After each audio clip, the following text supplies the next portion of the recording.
So nagisgot kita diyan sa pambasihanan sa 1 Chronicles chapter 29 verse 13 to 16. Tungod kay akong pinantaw ni nga pagdayon ni David ngadto sa Dios ingon nga usa ka pruweba sa usa ka tawo nga mapasalamaton sa Dios nga diin mo'y hinungdan sa tanan nga naa kaniya. Kining matahong na pag-ampo sa pagpasalamat ni David mao ang nag-awas na pagpasalamat ug kalipay uban sa pagpakita sa usa ka mahinington ug kaylap kaayo nga interes niya diin gikuha niya ug gihandom ngadto sa Dios uban sa iyang mga binuha sa kinabuhi. Ang pagka-Diyos ko niya nagpakita o sa kadibusyon o kainit diha sa iyang pag-alagad sa Diyos o diha sa katawhan. Ang pag-asoy sa kanang kalibutanon na bahagi o kahalangan ini ngadto sa Diyos ingon nga tidhatan o tagtiya sa iyang naangkon sa iyang kinabuhi. Muna nga wala sa dahil na pasalamatan, i-claim niya sa kinabuhi nga wala sa iya. Mauna nga, bisan padamdaghan siya naabot siya kinabuhi, pero iya ihapon sa Diyos.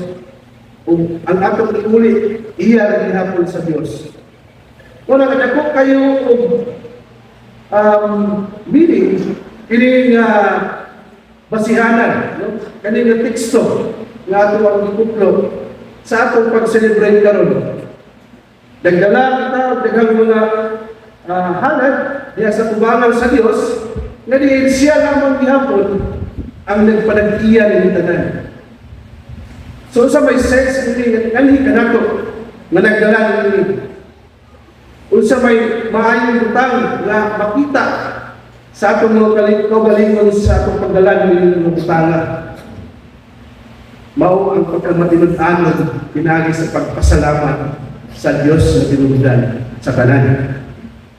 Kung dili lamang kining mga prutas, mga bugas o mga abot sa atong mga kalamdalan ang atong gidala dinhi, kung dili ang pinaka-importanteng butang ikaw nga naa karon. Murag nag-uul ko ganiya samtang nagsulti si Pastor Dani abot sa katong mga membro nga wala mianhi kay wala yung iamot sudan, wala yung ipadalit na in kinds atong inhon mo isuod bisan pagbagkalaka kung ang imong kinabuhi wala nimong i-offer sa Dios kawang lamang inyong tanan.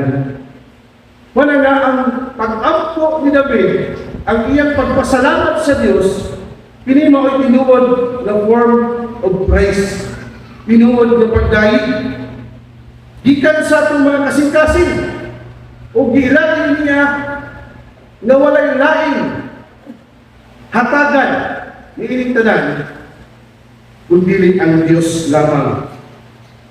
Dili na dayon ang Dios aron makakuha og mga panalangin.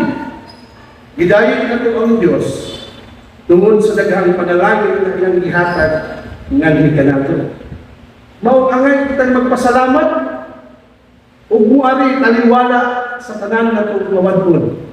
Muari sa tanan natong kaluyahon. Muari taliwala sa daghang mga buluhaton.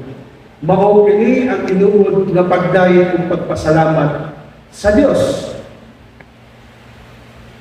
Sa atong pagpasalamat diha sa Dios, atong gila nga kining kinabuhi nga risky. No? Kinabuhi nga nakakita pa sa itong mga mahal, sa itong matag-usa. Mo'y dakong panalangin na ihatag sa Diyos kanato.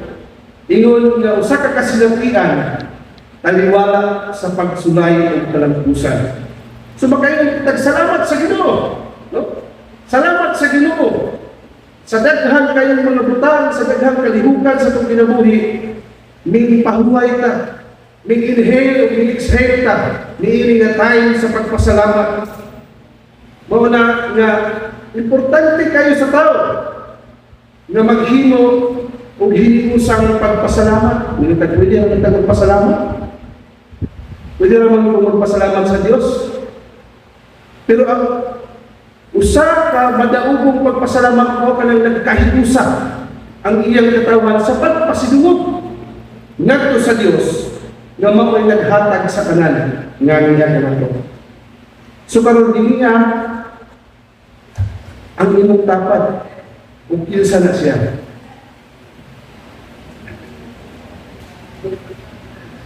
Lingin niya sa nangungkap. Sa atong simbahan, marikayan na ang magsisimba, ano na yung mga nagkadagian ng lingkuranan, no? Mahimong komportable kitang nangunta sa atong lingkuranan.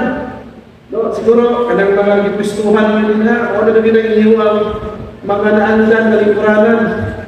Kung diha ta, nakahimo sa pagtultol sa panahon nga ano na yung mga panagtigong diri sa atong iglesia. Usa ka mapadayunong panaw sa kinabuhi, di atong gilantaw sa matag karon ug dunya. Ug usahay dali di nato mabantayan nga ang daghan ug ang panaw sa kinabuhi nagkausap. Umiingon tag tanaw nato ang tapat nato karon. Yun ka, mao siya din. Pero diha sa itong pagsaulog na nun, thanksgiving needs to appreciate the past. So appreciating the past, usa kani sa paghandog sa mga kasinatian, di mo naghatag sa kinabuhi kung sa kita karon. Di ba? Walay bisan usa ka tawo nga diha sa kasinatian nga wala na naghatag karon og usa ka maayong pagtulunan. Daghan kanato nakasinati diha sa kinabuhi sa unang panahon. Mingon tag bawat ang mong kinabuhi. Dili maayo ang dagan sa kinabuhi kaniadto. Pero in the long run, nakita nato na naa dili maayong mensahe ng Dios niya na sa atong kinabuhi. Mao nahimo kitang likod kini nga iglesia gitayog sa daghang panahon. Gihatagan og kasinatian, pagsulay kalampusan daghan. Mao na ang pag-appreciate ito sa kaagi ni nga dinhi nagbaog kini nga iglesia. Kini nga katawhan uban ang mapasalamatan nga kinabuhi. So nagbase ta diha sa verse 15 sa 1 Chronicles chapter 29. For we are sojourners. Sojourners are becoming before you, and tenants as well as our fathers were. Our days on earth are like a shadow, and there is no hope. So nakita na ko nga, kita mga lumalabay lamang hindi nga kalibutan. No? Ang atong gihadlong katong mga gawin nga sa mga naguna. Tungod kay mamahimong wala tay paglaom, kung wala tay Dios nga kinampan o gipasalamatan sa atong kinabuhi. Nagpahinumdom kini nga ampo ni David nga mamahimong kag mapasalamatan kanunay tungod kay sama ra kita sa anino. Sama ra ta sa shadow. Lakit mawala. Appreciating the past, usa kini sa pagdawat kung sa anak-anak karon. Tungod sa mga kaagi, mga kasinatian nga nagkumol kung kinsa kita karon sa atong kinabuhi. So hinumdumi kung kinsa kung tapad dito sa una.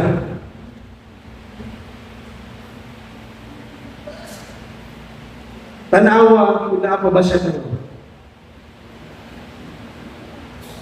Ha? Ikadua, strengthening the present. Kung nakita mo or naaninaw mo kung kinsa kung tapad mo sa una, pagaling siya karon pasalamatan.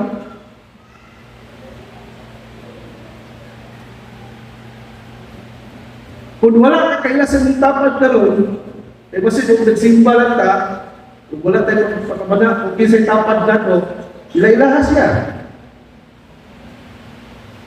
Dili lamang sa iyang ngalan. Kung dili usa ka iligsuon ng pagpakikila-ila. So tanaw tungod kay ang daghan ng kasinatian, nahimo kini usa ka paagi nga magtikon kanato karon, strengthening the present. So pagtikon o uban sa pagpakigdugtong diha sa katawhan sa Dios o sa Dios na mo'y atong ialagaran. So, gitinahanglan na mahimong connected ta no, sa ato ang pagkinabuhi ni ining nga kalibutan. So, mamahimong usab kitang palatayanan sa pagdasig sa uban. Dili ta mamahimong makaluya sa atong igsuon. So kung wala nasulti sa inyong tapad, diha sa pagdasig, dasig ka siya. Kung kayo kasinatian na nakapasunod ka niya, i-pray na mga nagpasay mo. No? Dasig ka. Pagpalikod sa magagrelasyon o padayong makidharong sa tanang hagit sa kinabuhi. Tungod kay ang pagpangalagad, ang misyon mong buhat, ihatag sa Diyos ka nato, wala lamang taman sa four corners of this church. Magkita ka tayo sa gawas, diya sa gawas, nakigharang, nakigambigit kita sa daghang mga kasilatian o sa'yo magsungat tayo sa gawas, dili lamang nasunod. O diha atong ipakita ang tinuod na pagkadayag ng Kristohanon, ingon nga katawhan sa Dios na nakiglambigit kita inside and out of this church. So, strengthening our present, di kinahanglan ngayon tungod sa hagit diha sa unahan. So nga nang kinahanglan nga magligod man ta karon. Nga si David, dako man kay kahangawa diha sa iyang pag-ampo sa Ginoo. Kung imo basahon ng 1 Chronicles 29 sa unahan pag chapter versikulo 8, iya ang iyang kahangawa maghimo siya og usa ka templo.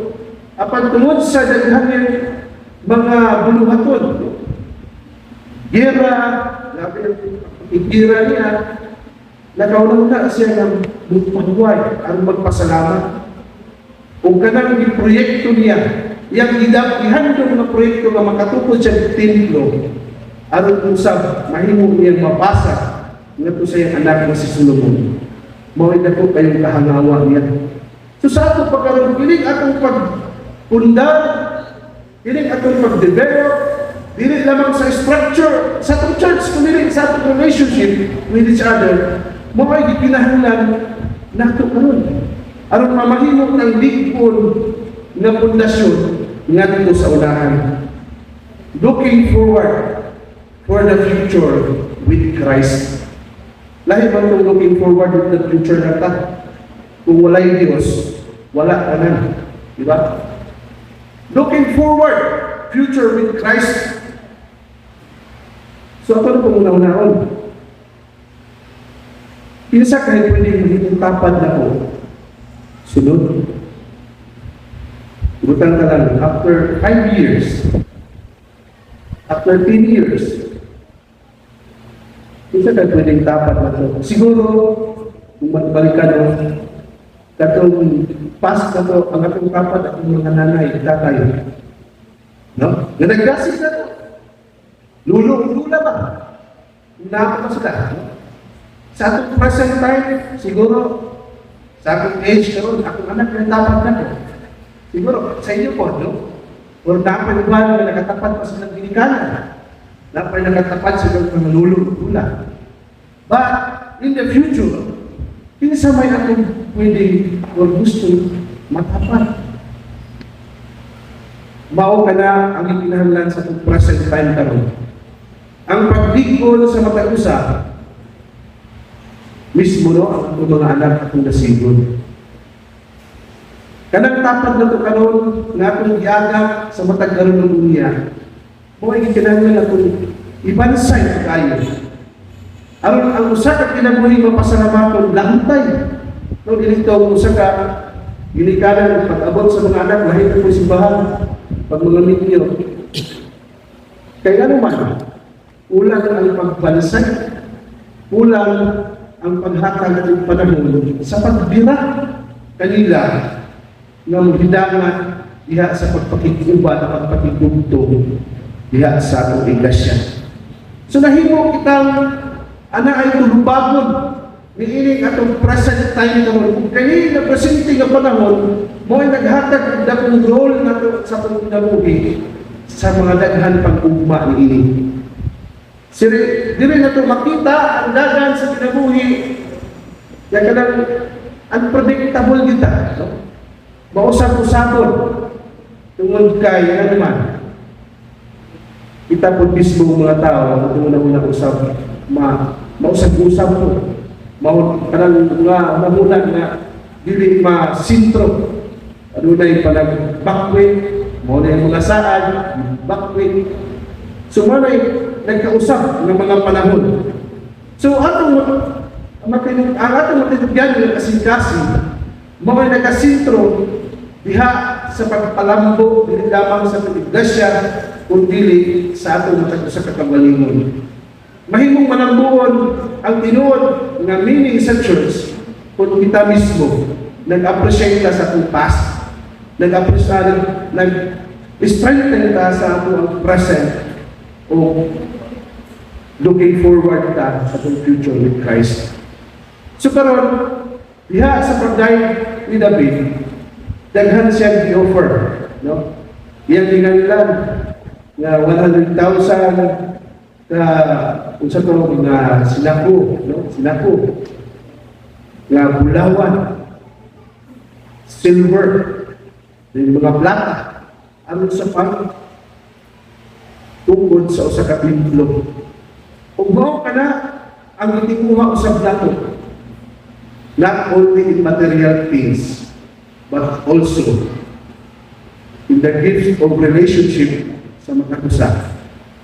Mao kana ang labing mahal din nato mga nakatawhan sa Dios. Nga ngayon ang padayon. So usahay dito na tumalingayan na ano na yung daghan ng mga kasinatihan ng maghatag ito ang pagkalugkos ingon nga simbahan. But asa magdidagdag ang sintro mututo? Diha sa kaluyangon o diha sa itong pag-alagad sa Diyos na may maghatag ng itong kalingkod. It is a sort of test lamang alang kanimo kanako. Ang mga tao niya sa mga tubang test lang na sa imong tinuod na pag-alagad sa Diyos. Dili ang pagbiya, dili ang paglayo, dili paghawa ang solusyon. Kundi paglantaw sa lalong na kahulugan sa kinabuhi o sa itiyal sa Diyos kanimo na pagtuo. Kunhain na bata sa ato ang pagtuo. Kita na nagpasalamat karon atong gihandom sa karon sa unya nga kining kinabuhiya ang ngayon ngayon na magsintro diha sa pagtuo sa Dios. Tungod kay ang nagtuo sa Dios, dili kayo malimot sa pagpasalamat. Appreciating the past, strengthening the present, looking forward for the future with Christ. Amen.